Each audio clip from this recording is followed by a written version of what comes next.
নমস্কাৰ বন্ধুসকল, সমূহ অসমবাসী ৰাইজক আজিৰ ভিডিঅ'টিলৈ স্বাগতম জনাইছোঁ। আজি আমি আলোচনা কৰিম কোনখন চহৰ বা ৰাজ্যক কি বুলি জনা যায়, অৰ্থাৎ অসমৰ মানচেষ্টাৰ বুলি কোনখন ৰাজ্য বা চহৰক জনা যায়, ভূস্বৰ্গ বুলি কোনখন ৰাজ্য বা চহৰক জনা যায়, পিংক চিটি বুলি কোনখন ৰাজ্য বা চহৰক জনা যায়। সেই সকলোবোৰ তথ্য আজিৰ এই ভিডিঅ'টিৰ যোগেদি আমি আলোচনা কৰিম। বলক তেনেহ'লে ভিডিঅ'টি পলম নকৰি আমি আৰম্ভ কৰোঁ।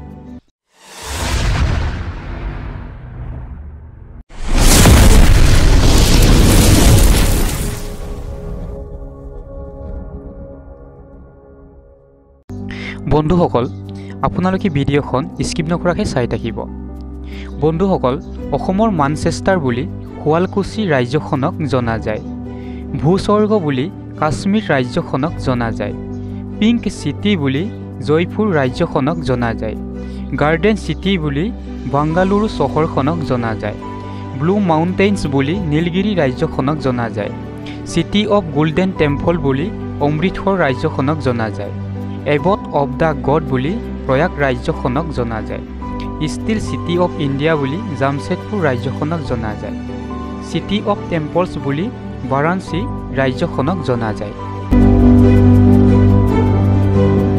চিটি অৱ পেলেচেছ বুলি কলকাতা চহৰখনক জনা যায়। গেটৱে অৱ ইণ্ডিয়া বুলি মুম্বাই চহৰখনক জনা যায়। ভেনিছ অৱ দ্য ইষ্ট বুলি এলেম্ফি চহৰখনক জনা যায়। লেণ্ড অৱ 5 ৰিভাৰ্ছ বুলি পঞ্জাৱ ৰাজ্যখনক জনা যায়। কুইন অৱ দ্য আৰেবিয়ান চি বুলি কোচিন ৰাজ্যখনক জনা যায়। ডেক্কান কুইন বুলি পুনে চহৰখনক জনা যায়।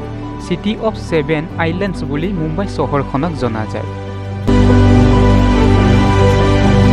বন্ধুসকল, আজিৰ ভিডিঅ'টি ইমানতে সামৰিছোঁ।